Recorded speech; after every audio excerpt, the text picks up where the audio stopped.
ወዳጆቼ ጓደኞቼ ዛሬ አንድ ምክር ልምከራችሁ ከኔ የተነሳ ማለት ነው። ሰብር ጥሩ ነው። ሰብር ማድረግ በጣም ጥሩ ነው። እስላም ሆነ ክርስቲያን ሰብር ማድረግ ጥሩ ነው በጣም። ለምን ሰብር የምናደርገው በአላህ ነው እንጂ ብታዩ ማለት ነው።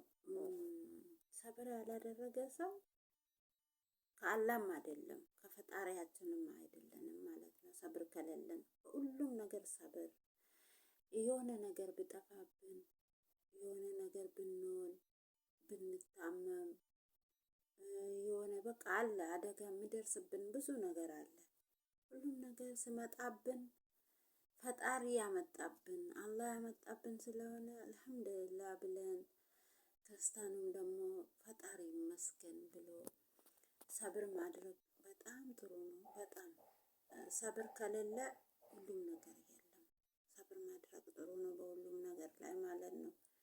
ለምሳሌ ቤተሰቦቻችን ስሞቱብን የሆነ አንድ ነገር ሲጎልብን ሰብር አይደለም የምናደርገው። ለምን የራሱን ስለወሰደ ሰብር እናደርጋለን።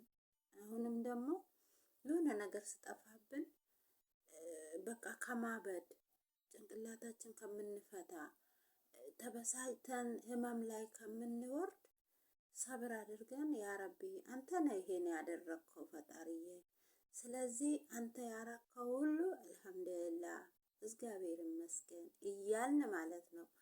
በቃ ለሱ ምስጋና ብጠፋብን ራሱ ለሱ ምስጋና ማድረስ አለብን። ለምን የሆነ ነገር ሲያጠፋብን ለኛ ጥሩ ነገር ለኛ ያልሆነ ነገር ነው ከኛ ላይ የለየን ማለት ነው። ሲያጠፋብን የኛ አይደለም ማለት ነው ያ ነገር።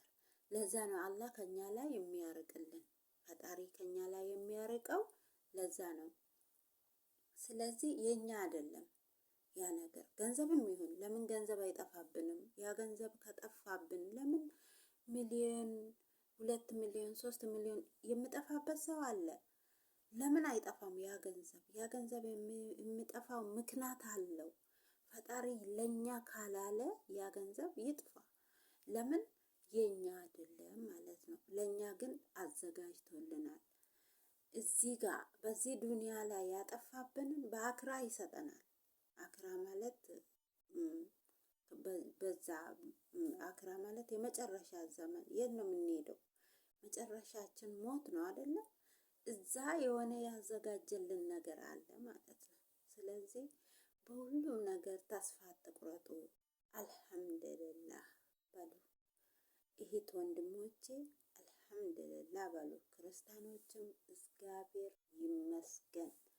ፈጣሪያችንን አመስግኑት ፈጣሪያችሁን። ስላዳመጣችሁኝ አመሰግናለሁ።